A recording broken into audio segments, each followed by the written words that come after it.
Right. Are we ready? So go Giants, of course. Woohoo! And go Cal Bears as long as they're at home. Yay! All right. So if you remember from last time, we started talking about demand paging mechanisms. And I had an interesting question afterwards, which I will clarify. The question was, I don't understand why demand paging is something different from all the stuff you talked about before. The way to think about what we're talking about now is that we showed you how the memory management unit works. We talked about what page table entries are.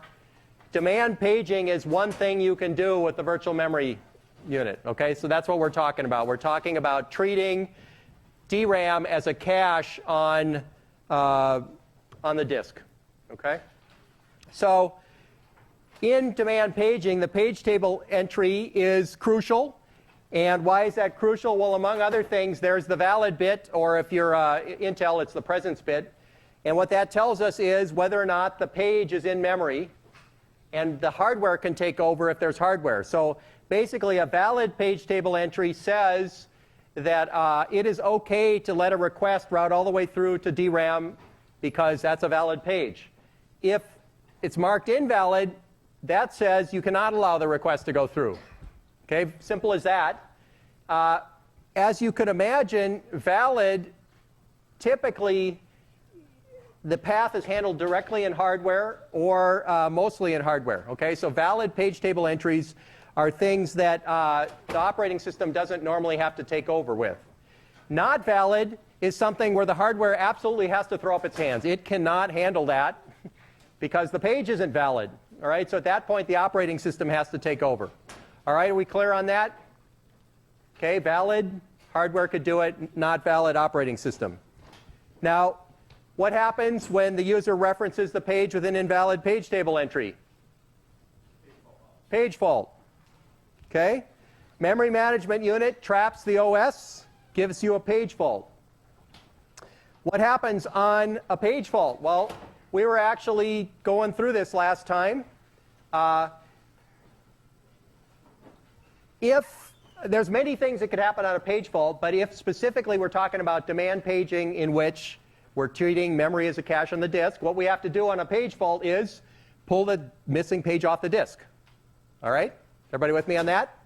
Secondly, we're going to assume that this page fault's occurring some long time into the execution. So in order to pull a page off the disk, we got to throw some other page out to disk. Everybody with me on that? Why? Because the memory's full. Okay? So this set of things here is all about kicking out one page and pulling in another page. And so notice the first thing we have to do is decide which page to replace. And then if it's modified, before we throw it out, we better write the data back to the disk. Because if we don't, we're going to lose some data. So that's why we check the D bit, the dirty bit. And then, in order to free that page up, we have to mark it as invalid so that the hardware won't use it anymore. Well, how do we mark it invalid? We set a page table entry to invalid. And then, why do I say that we have to invalidate the TLB for that entry? Why is that second half of number 3 there? Because you're translating it to it's valid. Yeah. Remember when we hit the page fault, we saw it was valid. You know, basically, when we hit the page fault, presumably the PTA we're dealing with was invalid, but it's quite possible that this guy we kicked out was valid, so we better invalidate it. Then we load the new page into memory from the disk. We have to update the page table entry for that new page. Why? Well, it was invalid before. We're making it valid. We have to invalidate its TLB. Why? Well, because it was invalid before. We want it to be reloaded as valid. And at that point, after doing all of that, we can continue the thread where we left off, which literally means you return from the operating system and start executing at the load or store that failed. Okay? So this is the part that basically implements caching. Are there any questions on this? Yeah?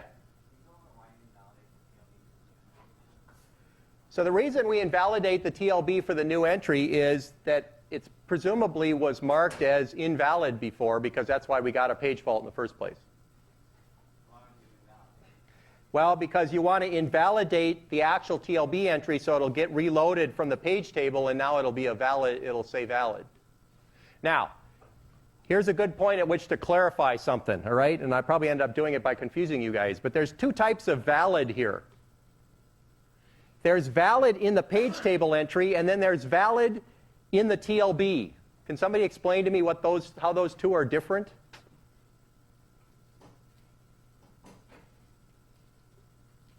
Go for it. All right, so the page table is a copy the TLB is a copy of the page table entry. So if you need to make sure that the valid bit propagates to the TLB, or if you invalidate, you need to make sure it propagates back. So there's one to cache the page table entries as opposed to being the application. So I would say that the notion that one is a cached copy of the other one is not the two valid bits I'm talking about here. There's actually two completely different valid bits involved. Yes?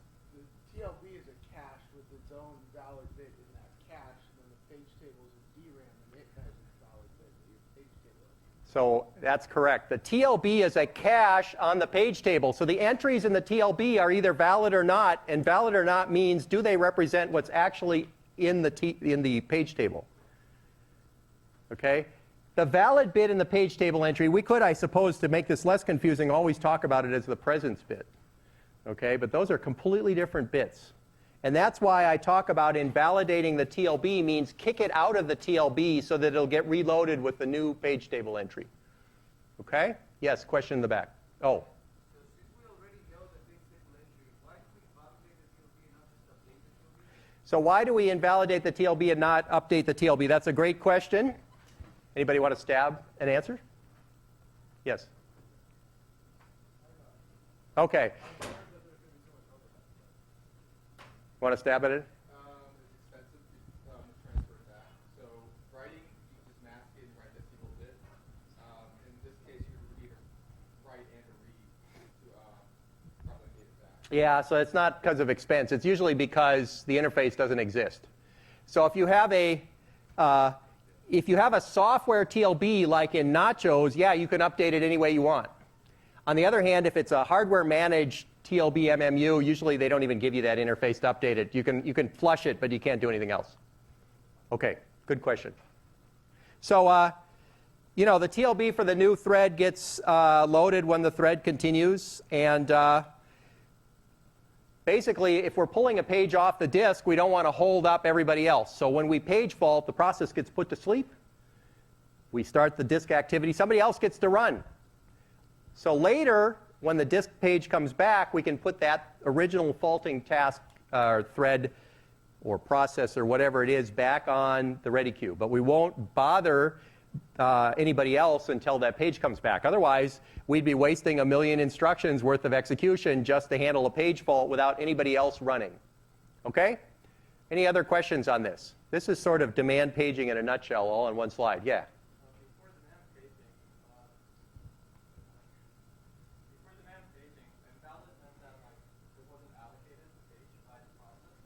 So in here, invalid always means that there's a page on the disk. It can never be a non-allocated page. So the question is, when I say demand paging, am I very specifically meaning that an invalid page always means it's on the disk as opposed to the other things we talked about? Is that your question?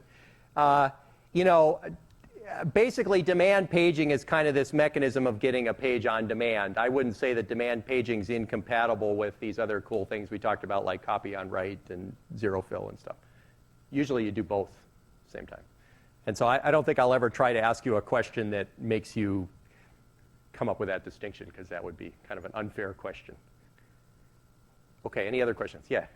For continuing the thread from the original faulting location, Yep. in a pipeline CPU, you could assume that when you fault, you're faulting on like translating, like a decoding or translating the arguments, and you would have the pipeline still be kind of full. How would you refill the pipeline, get to the point there? Why don't you hold that question for about 2 slides? That's a great question. In fact, I'll even give a whole slide to that question. So how about another question that's not on a slide in 2 slides? I'm just giving you a hard time. No, I'll talk about that in a second. Okay. So today we're going to talk about precise exceptions, which is exactly handling that question. And basically then, the hard part about demand paging is which pages do you kick out, surprisingly? And that's what we're going to talk about. So we'll talk about several replacement algorithms, and we'll talk about the clock algorithm and several others that you're used to. So before we get there, so MIPS, and by extension Nachos, has a software-loaded TLB. So what does that mean? That means that when you miss in the TLB, you got to go look in the page table. Now, in a hardware-loaded TLB, that's all handled by the memory management unit. In a software-loaded TLB, you actually have to take a fault and go look up the page table to find the page table entry and then decide whether it's a page fault. So you actually get a TLB fault first and then potentially a page fault afterwards. Okay?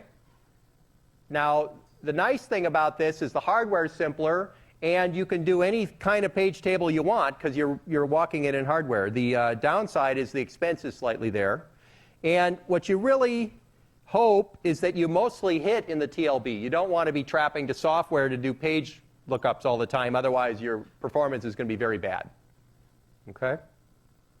So, how can we run without a hardware-filled TLB? If you think about it, the first time around, it seems impossible. How could that possibly work? And the answer is, well, it's not so bad. First of all, like I said, the fast path here is handled in hardware. So going to do a load or store that hits in the TLB, the hardware just translates it. You go directly to DRAM or memory or cache or wherever your lower levels are, and it just works in hardware. So the only thing we're really talking about, namely the slow path, is when it's not in the TLB already. So the slow path is either when the TLB hits, but the valid bit is 0 in the PTE, or their TLB is a miss. And at that point, we've got to do something which is typically called a TLB fault. Okay? And then the kernel figures out whether it actually had a page table entry loaded and turns it into a page fault. So usually we only have one type of fault here. It's not two. So what does the operating system do on a TLB fault? Well, first it walks through the page table to find the page table entry. If the result is valid, it loads it into the TLB, which notice the question Christos asked earlier. Here we can write the TLB. So if we have a software-loaded TLB, we can do anything we want, and we just plain load it in there. Otherwise, if it's not valid, we typically go ahead and call, kind of like a subroutine, the page fault handler. And that's exactly at that point as if we had hardware. And everything has to somehow be transparent to the user process. So it's busy executing its code. Whether we get a page fault or a TLB fault or whatever, the user code should never know the difference because we're trying to transparently cache. Okay? Good. Any questions on that? Now, the thing I still haven't answered here is, well, how does this all work out if you've got a pipeline and things are kind of half in flight and so on? That gets a little messy. So let's look at kind of a timeline here, right? So here's a case where the user program's running along, and at some point it executes a load or store, and that load or store misses in the TLB. So at that point we fault into the kernel, and we load the TLB by walking the page table. And presumably, if the PTE that we found got a valid bit matched, then what we do is we reload the TLB, and then we just start executing where we stopped. Okay, and basically we started instruction 1, and we want to re-execute that instruction. Why do we want to re-execute the faulting instruction? Can anybody guess?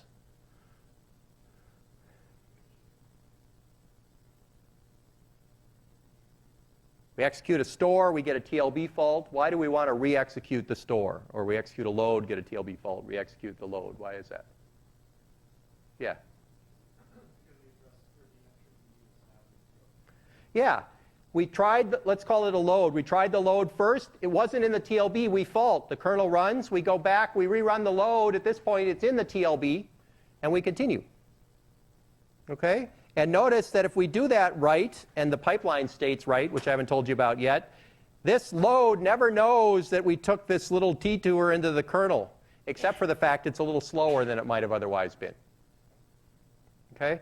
Now here's another example where faulting instruction number 2, it wasn't in the TLB, but by the time we looked it up in the page table, we discovered that the page table entry is actually marked invalid.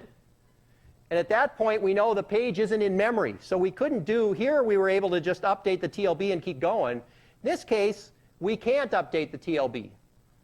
Well, we could, but it wouldn't help us any because the page table entry is invalid. So at that point, we go ahead and we start the process of loading from disk. And so these are not proportional. This guy is, millions of instructions. This one is much shorter. Okay? When we finally get the data updated, we can reload the TLB and now retry the load or store again, and it works. Okay? Does everybody see that timeline? Does that make sense? Okay, so in Nachos, you're actually going to be implementing these blue pieces, potentially. Okay? So we need to reload. We need to re-execute the instruction. Why? Well, we tried to do the load the first time. It failed. What does that mean? It means we didn't load. So our register is missing its value. So that's why we've got to restart it. Okay?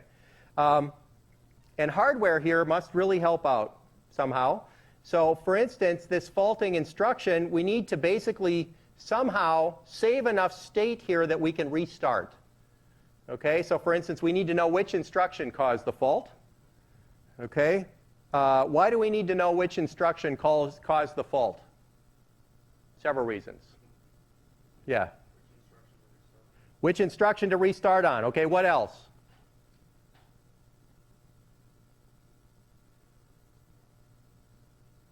Okay, that one may be a little too indirect, but the instruction address, we have to somehow know what the address was. Maybe if we know the instruction, we could compute the address in software, right? Okay, so somehow we need to know what caused the fault. Is it the case that a single instruction address, knowing which instruction faulted, is enough to restart?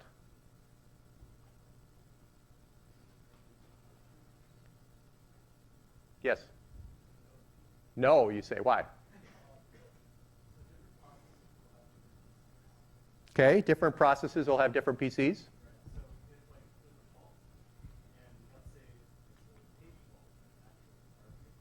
Yep. Right. Okay. Fortunately, so you're worried about the fact that we need to associate that PC with a process. Fortunately, when we do these faults, since interrupts are disabled, there isn't going to be any switching out from under us, so we know kind of which process is working.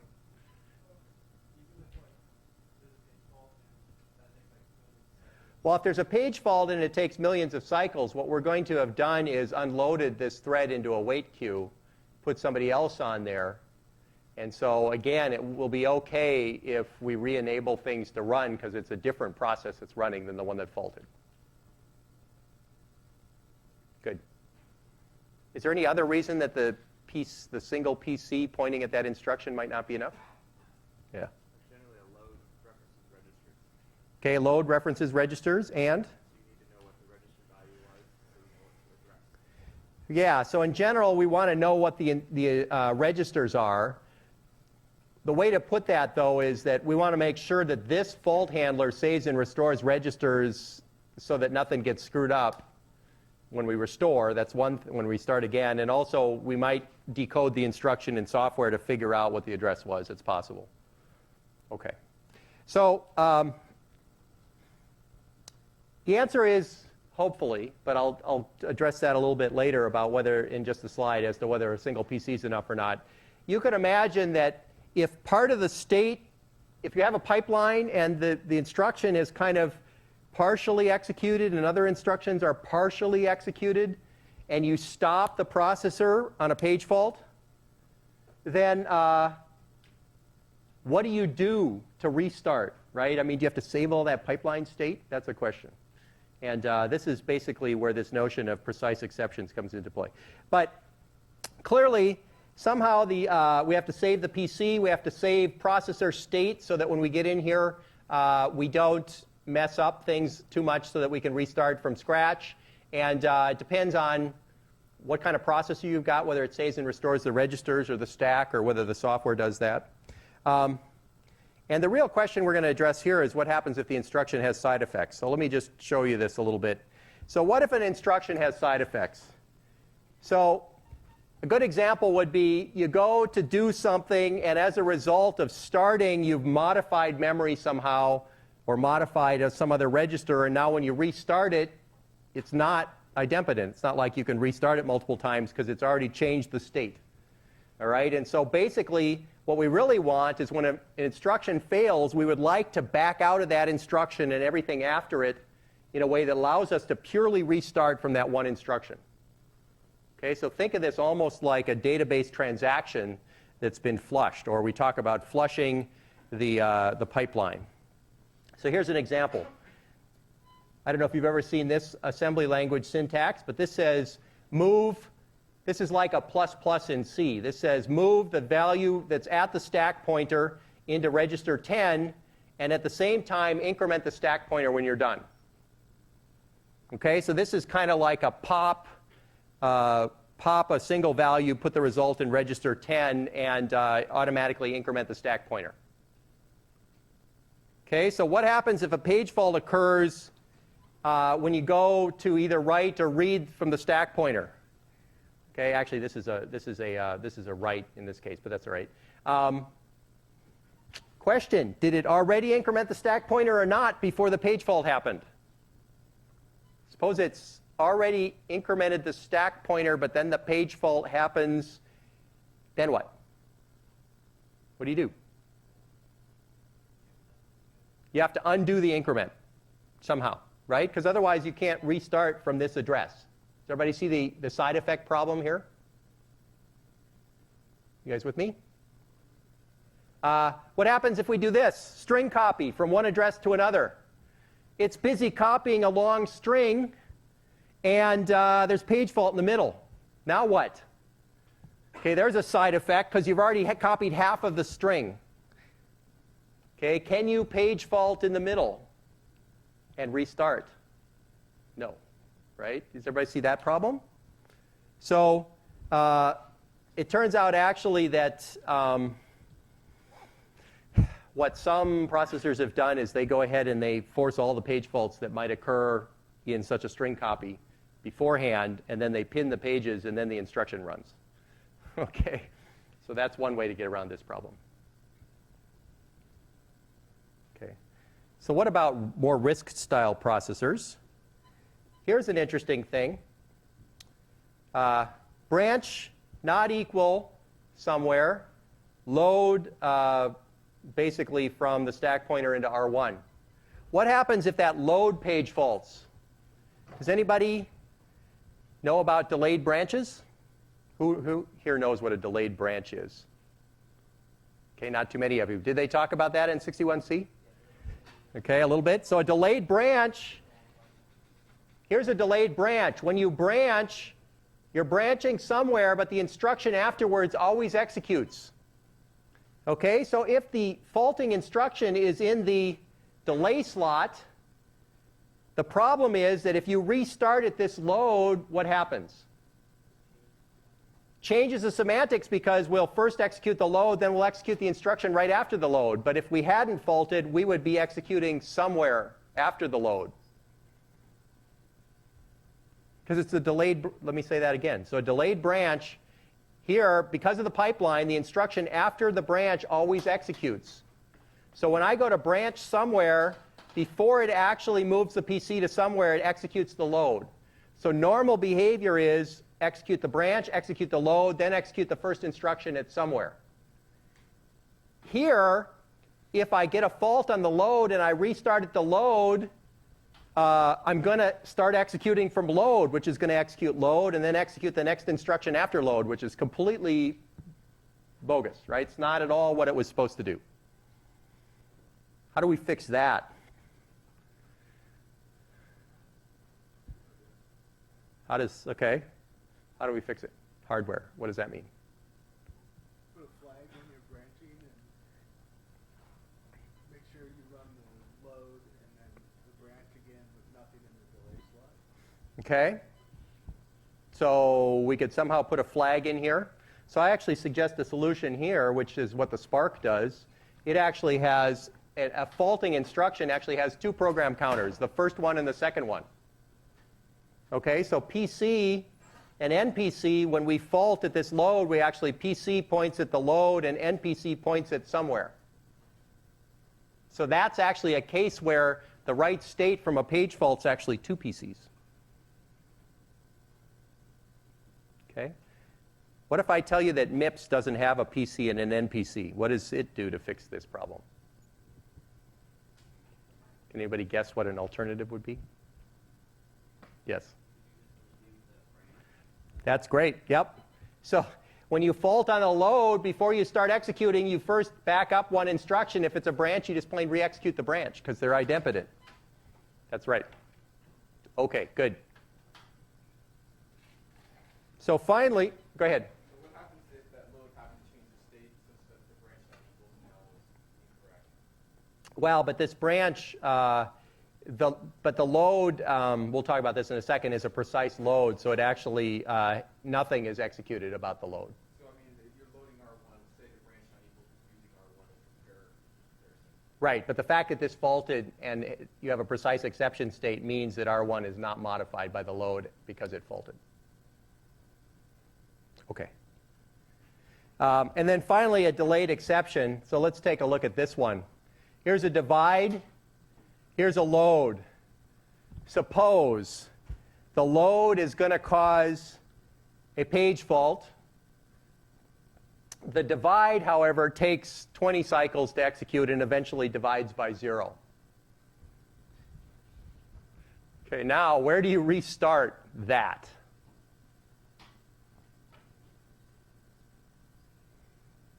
There's two good answers to that. Where do you restart that code? Answer number 1. Yes? Good answer. You don't, okay, because it's a divide by 0. But if we've got floating point where divide by 0 becomes not a number and is an OK thing to do, how do you make this work? Where is the faulting PC here? Is it the load or the divide? Who thinks it's the divide? Okay, why divide? Because load is that's the one that's faulting for the divide by 0, so you want to re-execute. But load, as you can see, the load R1 is from SP, then technically the load is not being affected by effectively or the division. Yeah, assuming that's the convention that it's loading into R1. R2 divided by R3 is R1 that can ignore the Unless there's side effect flags that we're trying to get. side effect Yeah. flag.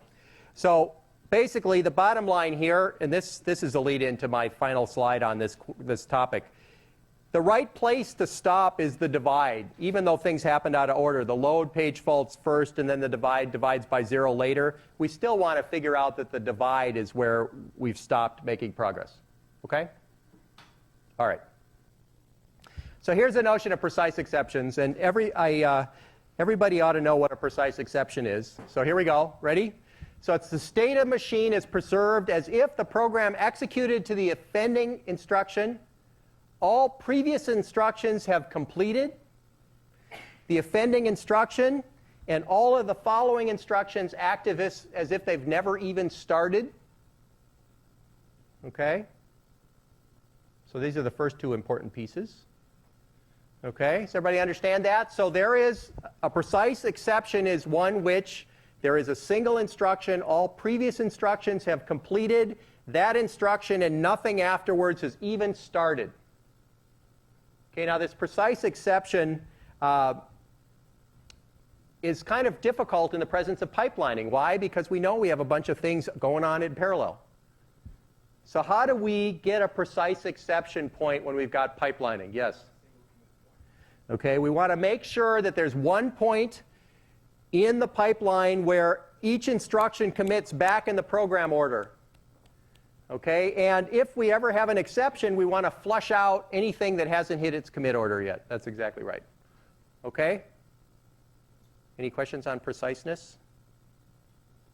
So fortunately, MIPS is a precise pipeline. Okay, but fortunately, even more fortunately, since you don't get to see any effects of the pipeline, you don't have to worry about pipeline effects, but this is an important concept. Yes? So you're saying just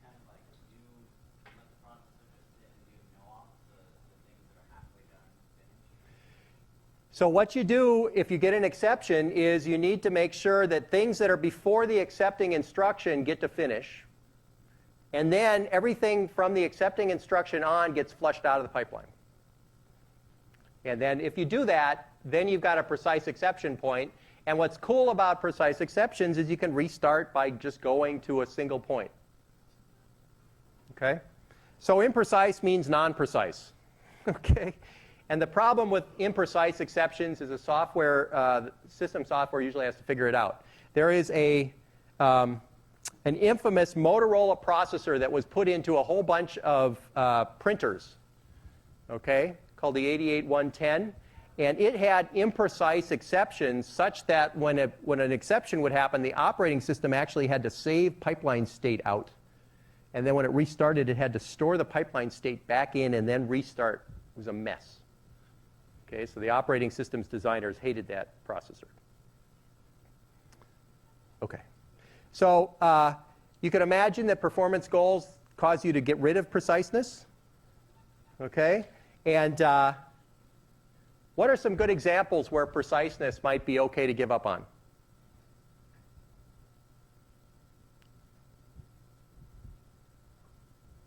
How about divide by 0, where it doesn't matter if you restart because you're going to kill the program anyway? Okay? What's kind of cool, and we wouldn't go into this now, but if you took 152, you'd find out that basically branch prediction and modern techniques for out-of-order execution give you precise exceptions for free. Because the whole part about out-of-order execution is you got to reassemble the instructions back in order later. And so basically, there is a buffer that's a commit buffer that recommits things back in order, and that gives us precise exceptions. Okay, I'm going to leave this topic now. Are there any questions on this? Okay, we good? So I would say most of the processors you're likely to run into today all have precise exceptions, which is kind of nice. The original mainframes and so on did not, and that was a really messy scenario. Okay. All right. Page faults, should they be precise or not? How many people think page faults should be precise? Okay, how many people think page faults could be imprecise? Okay, what about the rest of you guys? All right, let's try this again. How many people think page faults are should be precise? Okay, a few more of you. How many people think that they could be imprecise? Okay, so let's ask the people who think it could be imprecise. So what would you have to do with an imprecise page fault?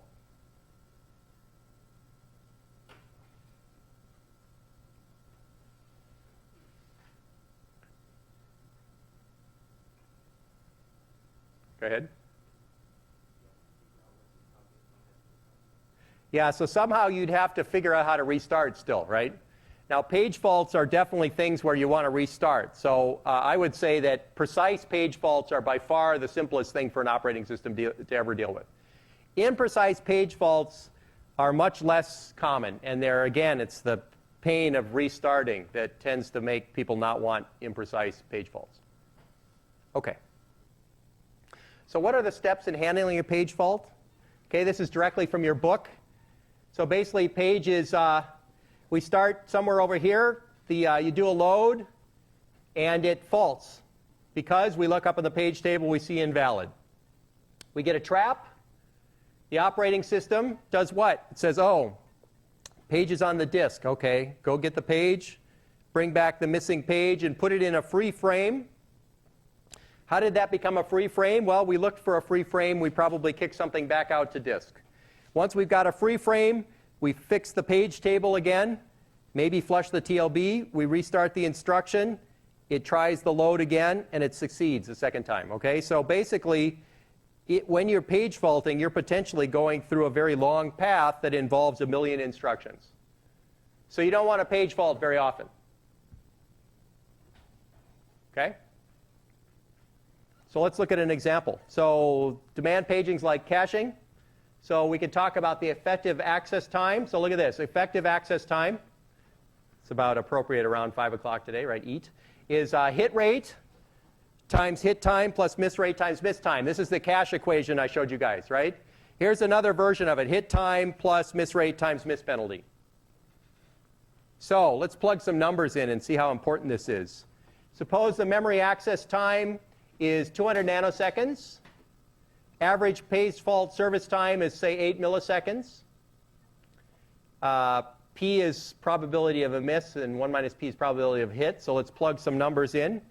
So the effective access time is basically 200 nanoseconds plus P times 8 milliseconds. And if we normalize units, which if you're ever asked a question like this, make sure your units are constant across the whole equation, or you're likely to get a bad answer.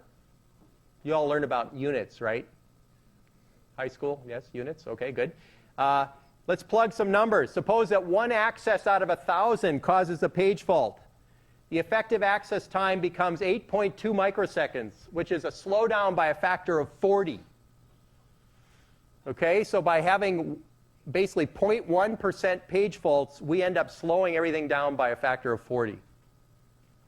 Do we want to have page faults? No. Okay, if we have page faults, you're basically crawling. Okay, and how many people have ever been in a scenario where they were page faulting a lot? Okay, how do you know? The disk light's on and nothing's happening. Okay, yeah, question or comment? Okay. So what if we want the slowdown less than 10%? So you can use this equation backwards, right? And you see that the probability is basically 2.5 times 10 to the minus 6, or it's one page fault in 400,000. Okay, so in order to get no worse than 10% slowdown, we need to have no more than one page fault in 400,000 page accesses. So we better never page fault. And so that's why the replacement algorithm is so important, because if we load a page off the disk, we've done a huge amount of work. If we kick it out too early and then we go load it back again, we've just wasted a whole bunch of work. And so the replacement policy is the key. Okay, yes, question? What do you think about like these new MRAM technologies and things they're putting between the disk and DRAM? So MRAM or flash, for that matter, phase change memory, these all have faster properties than disk, and they're non-volatile, so they will speed things up. But one way to look at them, most of the way people are using them, is they're a bigger cache. So what factors lead to misses? Okay, so we'll talk about that in a second. Let's do some administrivia just here. So still grading the midterms. We're hoping to give you them in section on Friday. There are already solutions up. I forgot to put that in the notes, but just go to the handouts page. They're there. I think you guys talked about problem 3 in section, right? So you went through that. Okay. Turns out it's not a lot of code in the grand scheme of things. But I would say that's, if you don't quite understand problem 3, I'd stare at the solution a lot till you do, because that's a very canonical synchronization problem. You want an extra 5%? Yes? Come to class, ask questions, go to your sections. Okay? Basically, we've got about a 5% participation grade, so it's good to make sure that you're participating and that people know who you are. Okay. If we did the second midterm, which there are some who said they'd like to, and I've actually queried to see if I can get a room for it, it would have to be either the Monday or Wednesday after Thanksgiving. So I hear some neithers. Now, let me just point out one thing. So I know there were a couple of you that felt like you were, you bombed the midterm and that was awful. It's only 20% of the grade as it is, okay? The labs are 50%. Now, and the final is 25. Now, that's just the numbers that are kind of the layout, and there's a 5% participation. Now, if we did another midterm, what it would break down is 2 midterms would be 15, 15, and the final would be 15. So that would be the breakdown. So yes, no. How many people would like another midterm?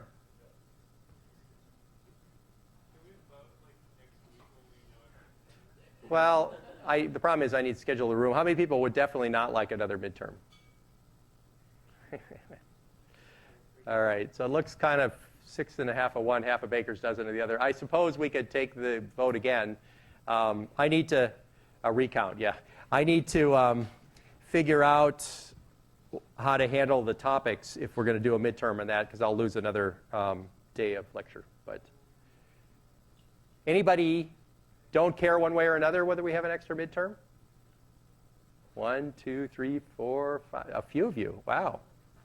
Okay.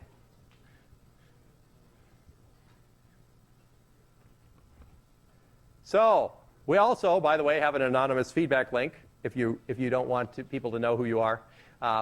Feel free to send us comments. We're actually going to have a survey soon, possibly this Friday if I get my act together, but maybe next Friday if I don't, about how you think the class is going and what you think could be done to improve.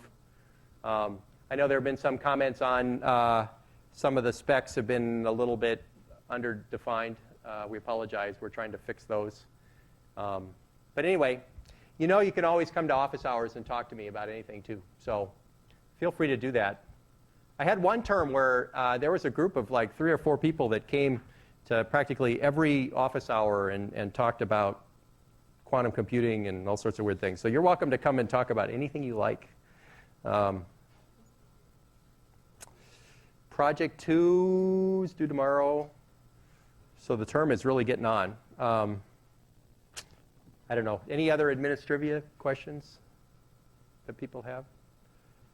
So I'm getting a very conflicted class on having another midterm. From what I can see, it's about 50-50 split. Those who definitely don't want the midterm, would it scar you forever to have a midterm? Okay. All right. Especially not the, well, the problem is the Wednesday after Thanksgiving is actually our last official class. This is because they, yeah, question. No one really wants a midterm. It's probably just they got a bad grade, or can't we just skew the grades and be like, if everybody did really bad, we just, give them a little pat on the back. I mean, that's really what everyone wants. I think I'll officially not respond to that question. Okay.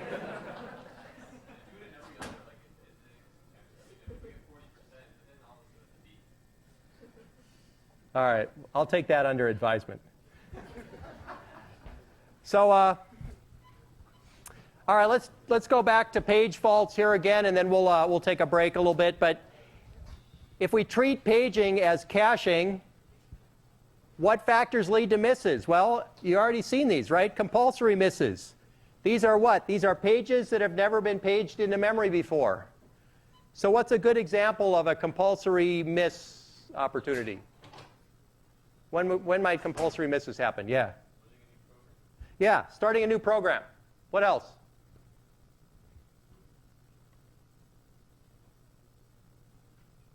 What are some other, okay, so we've got the text segment. What other segments are there? Yes? Context switch. Yeah, whether that's a compulsory miss or not, it's hard to say, but I'll give you that in that category. If it hasn't been running for a really long time, we context switch back in, maybe that's a compulsory miss. It's probably, yeah, that one's a little bit of a challenge, but I'll grant you that. Sure, what else? Yeah. Yeah, you allocate a huge array and you touch it the first time, right? These are all compulsory misses.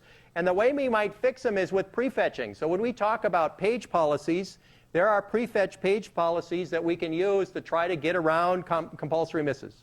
Like when you start executing a program, if you get a page fault in the program, maybe you pull in the next 2 or 3 pages off disk. Seems like it makes a lot of sense, right? Capacity misses. Okay, not enough memory. So here we got to somehow increase the size of memory. I guess you turn the machine off and plug in more DRAM. Or that's not a quick fix, by the way. It's at least a trip to Fry's. What's another option? Well, it's interesting that there's increasing memory by reallocating it. You got one process that's got too much memory it's not using, and another one that's got not enough. You can shift the boundaries. Yeah, go ahead.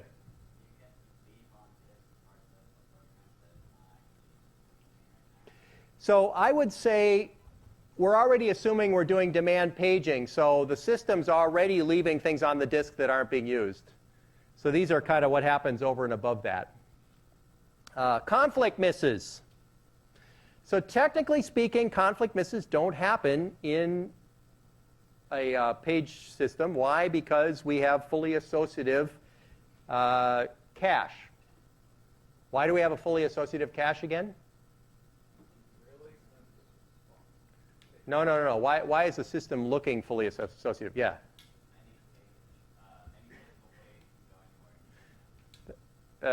Right, or any virtual address can map to any physical address in DRAM. Yes. So it's fully associative. So the final thing, which is kind of going to lead into the topic that we're going to close the lecture out with, is policy misses. And again, there was coherence misses and so on, but here in the OS, we're really going to focus on policy misses. And these are misses that are caused because a page was kicked out because of a bad policy. Okay? And how do we fix it? With a better replacement policy. Okay? Questions? Now you can see why we focus so heavily on this. Remember, we want one page fault every 400,000 accesses in order to avoid more than 10%. Okay, so this is really hard. Yes?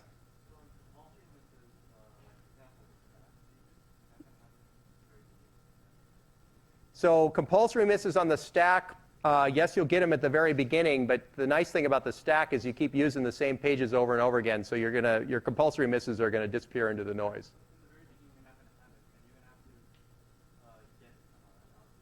Sure.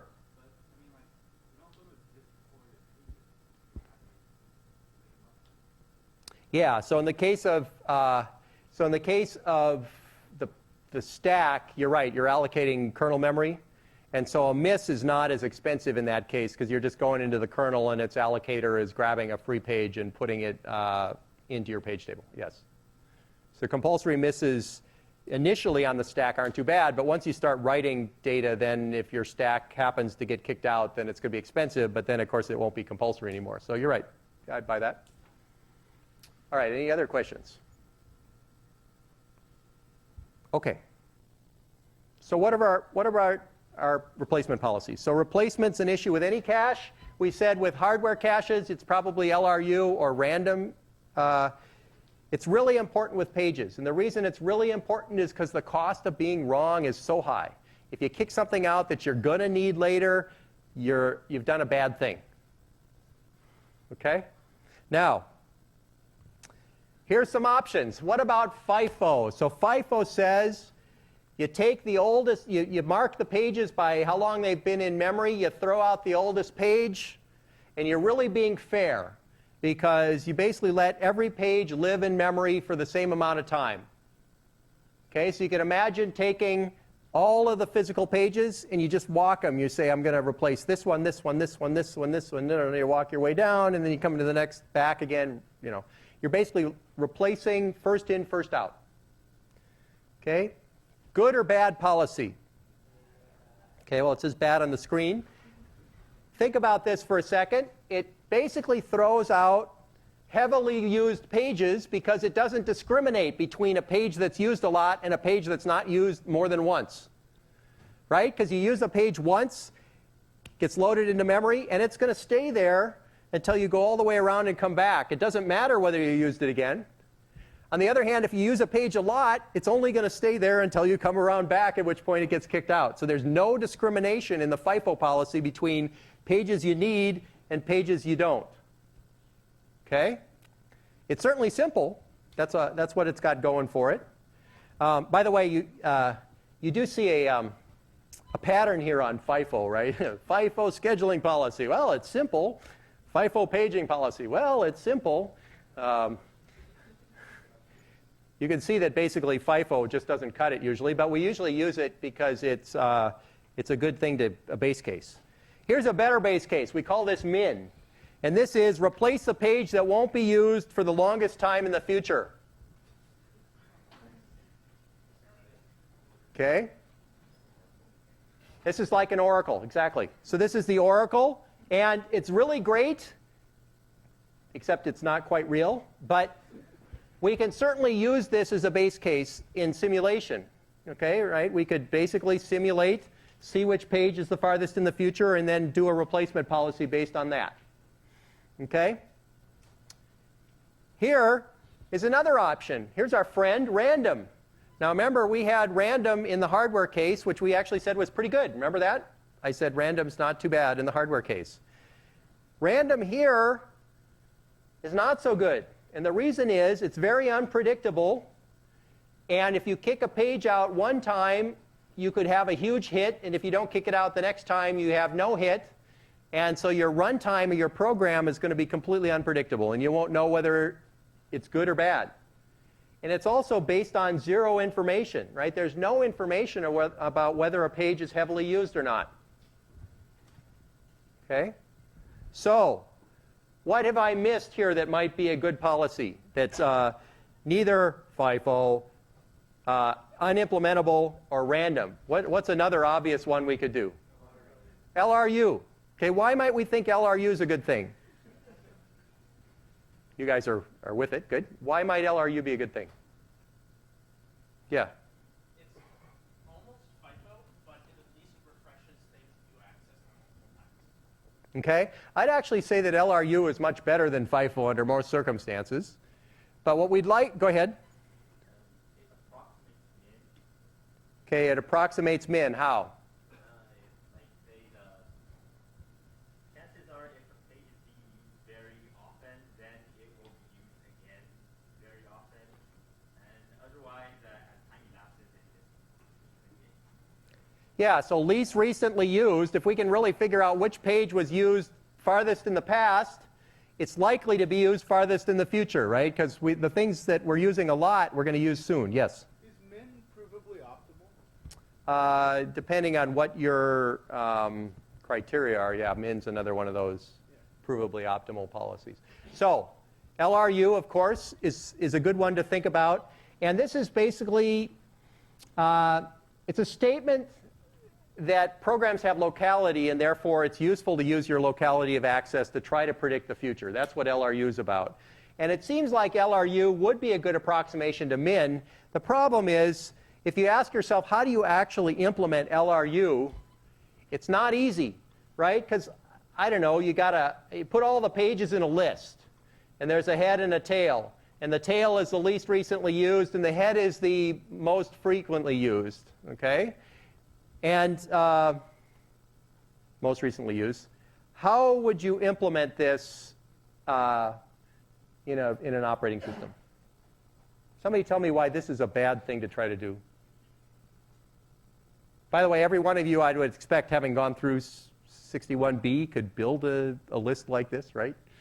Go ahead. Huh? Priority queue. Okay, how would you use a priority queue?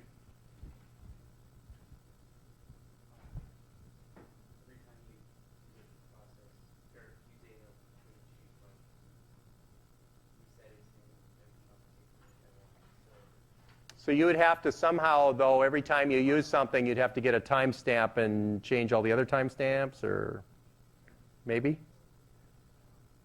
No, I mean, that's a good possibility. Keep thinking about that one. Yes?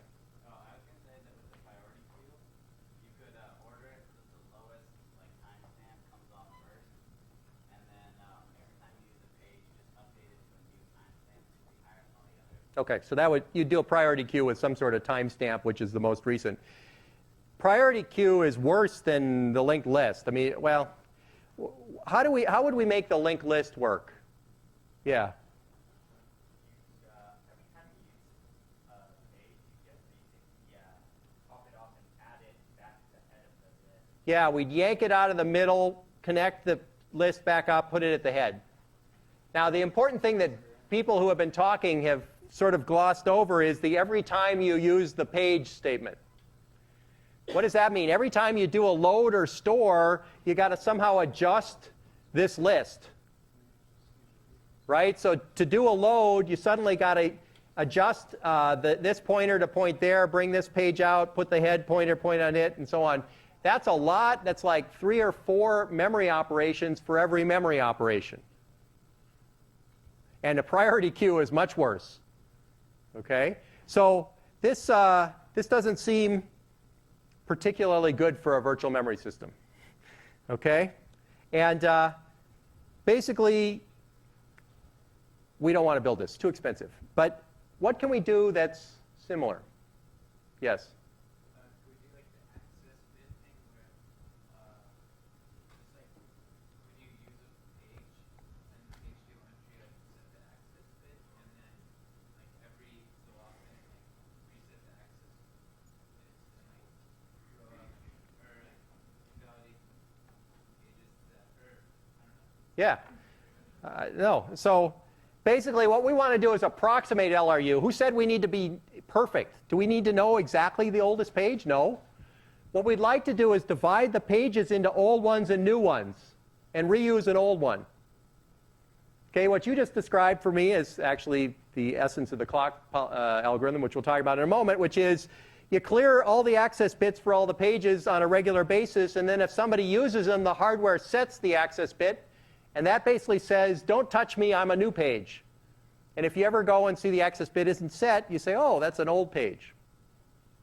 Okay, so rather than real LRU, which is too much information, right? We don't need this information. All we need to know is an old page, not the old page. Okay, and that's why I'm saying approximate.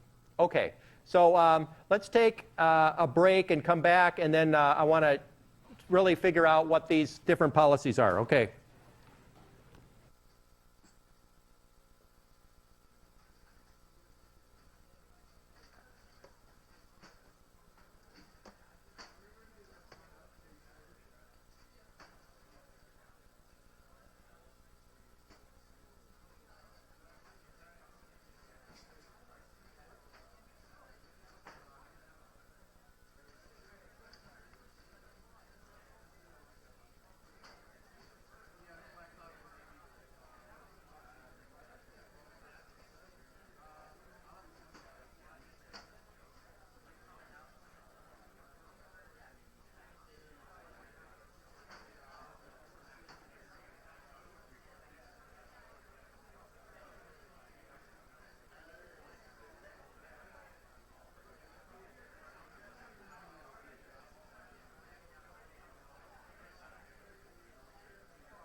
All right.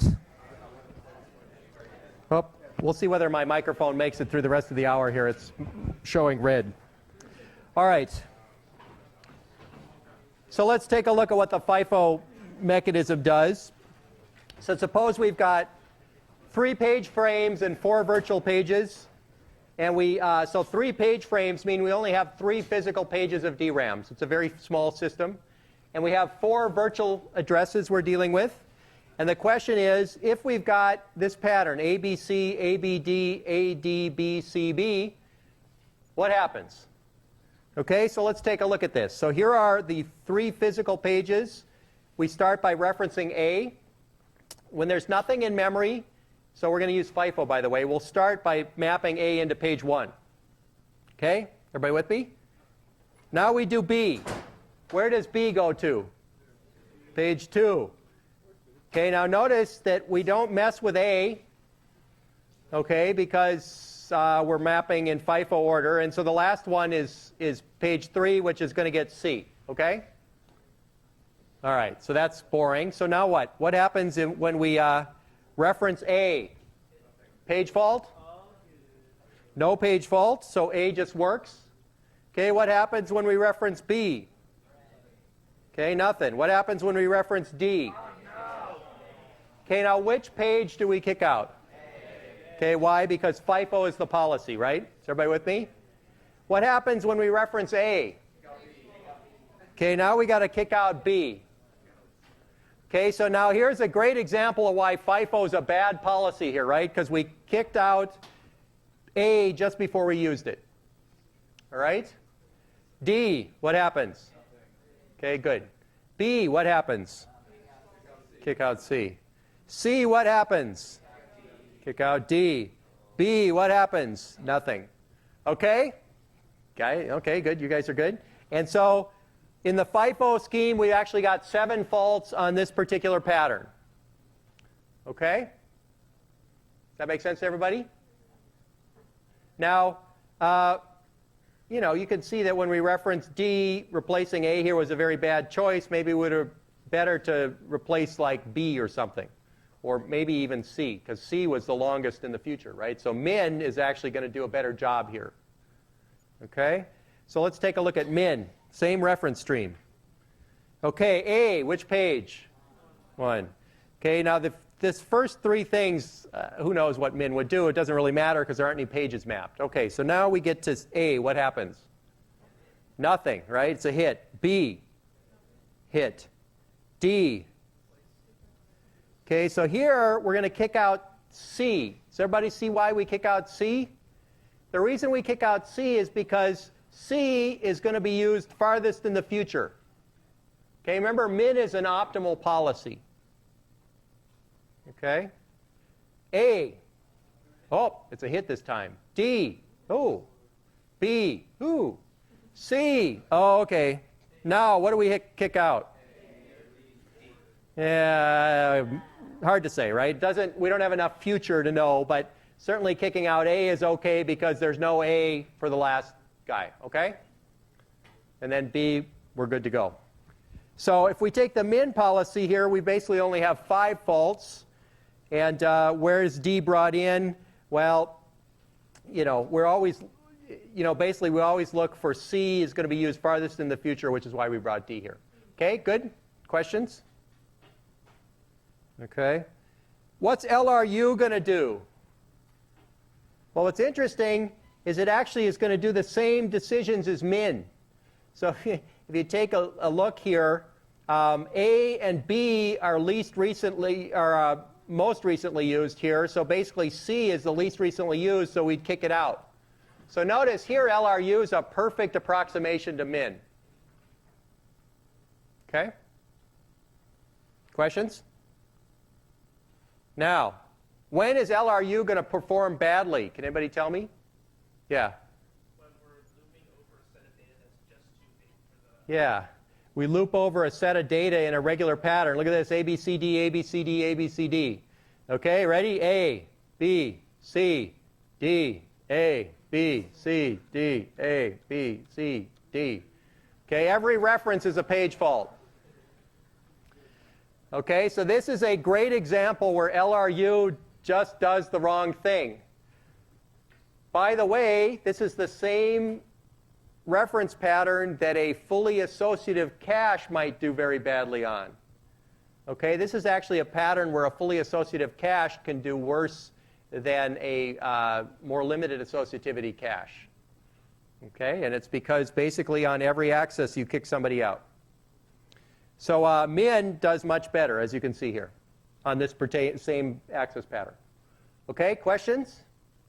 So you can see where we're going here. So it's all about what do we kick out in this particular system, not what do we bring in. Okay, because since it's a fully associative page table, we can put the thing we bring in anywhere. So it's really about what we kick out. Now, here is an interesting graph, which is a hypothetical one. Wouldn't it be nice, as we increase the amount of memory, the number of page faults should go down? People buy that? In general, right? As you increase the amount of memory, page faults should go down. Okay? Does this always happen? Okay, so the answer is no, but it seems like it should. Okay? And there's actually, however, something called Bilaty's anomaly, which says certain replacement algorithms, FIFO doesn't have the property that as you increase memory, the fault rate goes down, which is another reason to really dislike FIFO. Okay, and I have an example here. So does adding memory reduce page faults? Yes for LRU and min, no for FIFO, and here we go. So here is 3 pages and a reference stream. Okay, and you can kind of see where the page faults are. I didn't colorize this, but you got the picture. Here is 4 pages, and now there are more page faults.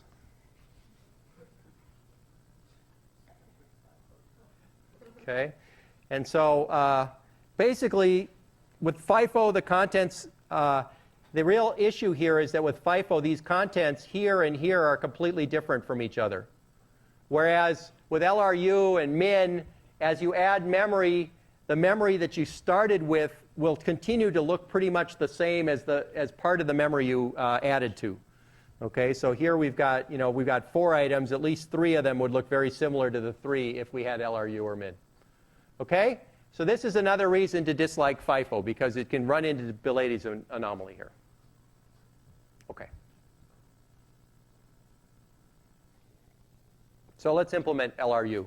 So perfect implementation is complicated. Maybe we timestamp the page in every reference. We keep a list of pages ordered by time, and we pull the oldest page out. Okay, now that's just not doable in hardware. So here's the typical algorithm to do this, called the clock algorithm. And remember, we're going to approximate min, and LRU for that matter, by finding an old page, not the oldest page. That's our goal.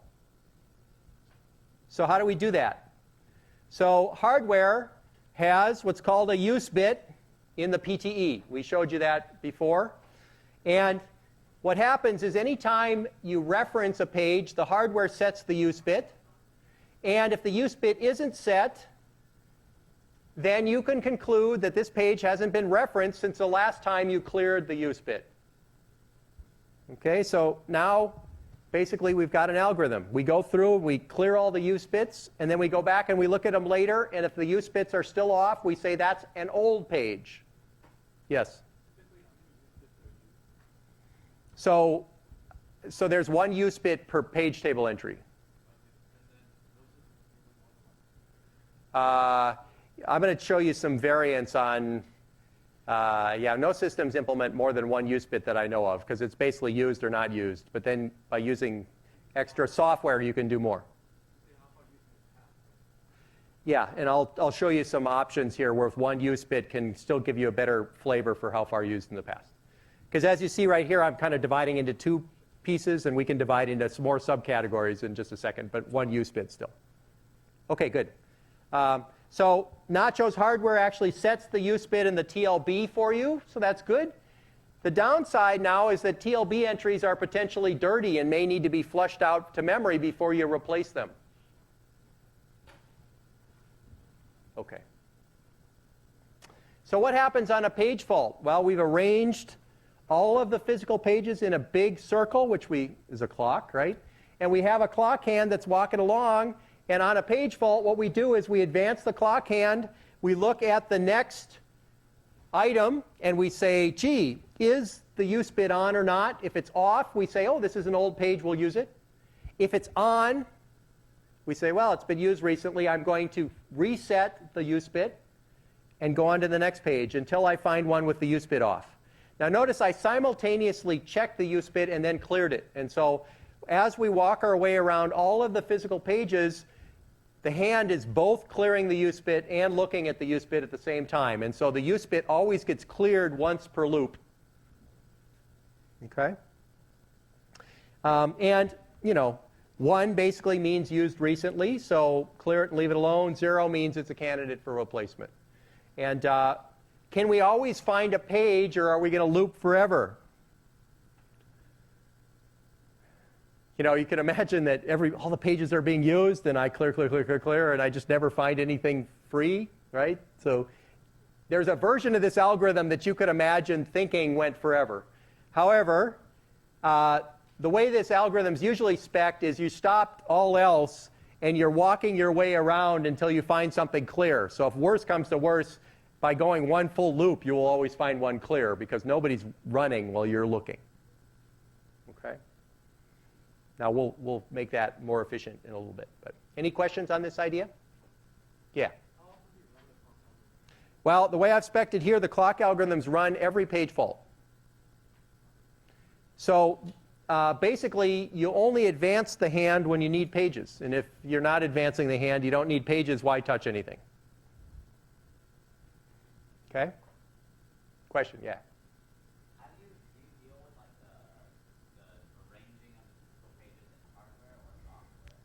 Well, the arranging of the physical pages is all handled in software. So you could imagine a big linked list is made at the very beginning of time when you boot. Or, since you could view memory as a huge array, you don't even have to build a linked list. You could just have an index that went through. You probably link a list in a moment. I'll show you why in a moment, because you want to have a free list also. But this is a simple version of the algorithm. So there it is. It's a clock. Okay, and this one's a little bit off, but close. So what if the hand is moving slowly? Good sign or bad sign? Good sign. Not a lot of page faults. Yeah. What if the hand is moving quickly? Well, you're in trouble, right? First of all, it means that you're probably page faulting a lot. And secondly, if you're moving past a lot of things, it means there's a lot of use bits on before you find a free page, and so there's a lot of pages in use. So the hand moving quickly is probably a sign that you're under memory pressure and you're probably paging a lot to disk. Okay? So the way to look at this is it's a crude partitioning of pages into young and old groups. Okay? Now, before I go on to some variants on this, does this make sense to everybody? Does anybody have any questions on this notion of partitioning into two pieces, old and new? Okay? So, here's the nth chance version. Okay? So we want to give a page n chances. Okay? So what does that mean? Well, the operating system is going to keep a counter per page. And on a page fault, the OS checks the use bit. If it's a 1, we know it's been used recently, so we just clear the use bit and the counter, and that is a recent page, no question about it. What's more interesting about this is what happens if we hit a 0. In that case, it's an old page, but now we want to know how old. And so what we do is, on 0, we increment the counter. And if the count is equal to n, at that point, we throw it out. Okay, so what we're going to do is, before we kick out a page, we're going to give it n loops of the clock before we finally kick it out. Okay, that's why we call it the nth chance. And so how do we pick n? Well, if n is really big, you actually get a better approximation to LRU. Okay, at the cost of, what's the biggest cost here? Yeah, The biggest cost is not, by the way, the little counters on the PTE. The biggest cost is to find a page you're probably looping many times. Okay, so potentially there's a lot more motion on the clock here. So why pick a small n, more efficient? Okay, so here's an interesting use of n. So what about dirty pages? So we've talked about the use bit. There's also the d bit. What do we need to do before replacing a dirty page? Write it back to disk. So here's how we could use n. So it takes extra time to replace a dirty page. So what happens if, when we see a dirty page, we start it out to disk, but bypass it? So when it's dirty, we pretend that n is 2. And when it's clean, we have n equal 1. Okay? So this is basically, as we're going around looking for pages, if we see a candidate page and it's dirty, we write it back, start it writing back to disk, and we keep going. And if we come back to it later and it's still not in use, it's been written out to disk and we can now use it. Okay? Questions on the nth chance? Yeah. What if you're not able to find any page that's old enough to replace? Well, what's going to happen here is eventually, you could circle many times, and finally, every time you go around, you're aging the pages, so you'll eventually find one. Because we're not letting any accesses go on during this process. So, which bits of the PTE are useful? Well, the use bit is what we've been talking about. The dirty bit or modified bit lets us know what to flush out. And then, of course, there's things like valid and read-only, which we've already decided are useful for other parts. Okay? So do we really need the modified bit? Okay?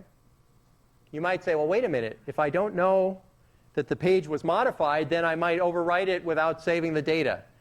Well, the way you can get by without the modified bit in hardware is every time around the clock, you mark the page read-only. And if somebody tries to modify it while you're going around, you page fault, mark your little software bit, and then you mark it read-write.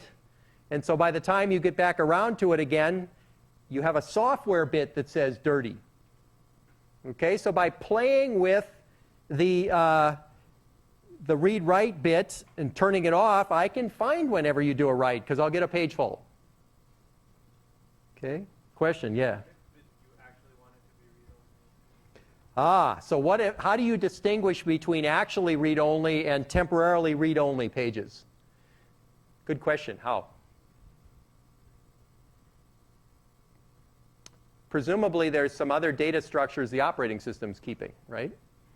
And in fact, if you take a look at the Intel PTE, there's actually 3 bits that you can use that are for OS. So they are totally not interpreted by the hardware, so you can use them any way you want. Do we need a hardware use bit? How do we emulate the actual use bit if it's not in hardware? Anybody? Similar to what we just did for the dirty bit. Go ahead. So, You mark it read-only, and whenever it's well, but read-only doesn't quite do it for you. Yeah. Go ahead. you could mark it invalid when someone reads it. You mark it invalid. So instead of clearing the use bit, what happens is you mark the page invalid when the clock hand comes around, and the moment somebody tries to use it, you get a page fault. You mark the fact that it's in use, and you've got now you set it to read-only or read-write, whatever it is. Okay? So basically, we can emulate pretty much these. We don't need use and dirty at the expense of some extra page faults. And it's kind of so it's kind of funny, by the way. So this is just saying what I just did. But the clock is just an approximation to LRU, and so we might ask ourselves, if we're going to page fault on use and dirty bits, maybe there's a different approximation to LRU than the clock algorithm, because the clock algorithm's really developed to have a hardware use bit. I mean, we can get by without the hardware use bit, but the clock algorithm was really developed for the hardware use bit. And this is, by the way, a funny thing. The VAX, which is a well-known, yeah, question. Why would you ever want to get rid of one bit if it causes more page faults, which is what I'm trying to So, question, why get rid of a hardware bit that seems so useful? Answer, You remember the VAX, which I kind of made fun of early this term as the thing that had polynomial multiply? Okay, now it's not really fair to make fun of an architecture that everybody used. I mean, it was the mini computer, everybody had one. What was interesting about the VAX, several of the VAX architectures was that Strecker, who was the chief architect, came to the operating systems guys and said, what do you need from me? Do you need, and he started asking things. Do you need a use bit? Nah, we don't need a use bit. Okay. Now, unfortunately, later, it turned out they really could have used the use bit. Okay, and so they had to develop algorithms for dealing without the use bit. Okay, so you probably would put it in there if you had your option, but if your poor hardware guy has been misled into not putting it in there, then you got to figure out what to do. Okay, and I'm not going to go into this. I'll go into this more next time, but let me show you for the VAX, they actually developed called the second chance list algorithm, and we'll talk about this next time. The idea here is the green pages here are directly mapped read-write. Okay, so the hardware never gets page faults here. The yellow ones are managed LRU in software and always get page faults because they're marked invalid. And so the idea here is if you access any pages over here, they go full speed, okay, and nobody knows the difference. Otherwise, you get a page fault because these are invalid, as are the ones out on disk. And now what happens? Well, when we get a page fault, we're managing this FIFO, so we're going to take the extra one that's the oldest from a FIFO standpoint and put it in our LRU.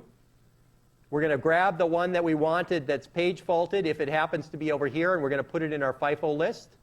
Otherwise, we may have to bring it out off the disk, and so we'll put something in off the disk. Okay? Now, I'll talk about this next time, so don't worry about the fact that I'm going fast on this. But if you look at what's going on here, is we have some pages that are being managed FIFO, but they're mapped full speed, and the other ones are actually managed LRU, and the net effect is a pretty good approximation to LRU. All right, we'll talk about this next time. So in conclusion, precise exception specifies that there is a single instruction for which all previous instructions have completed and no following instructions nor the actual instruction have started. We talked about several page replacement policies, FIFO, min, and LRU. And we gave you the clock algorithm, which is, by the way, some variant of the clock algorithm is pretty much in almost all operating systems today that page.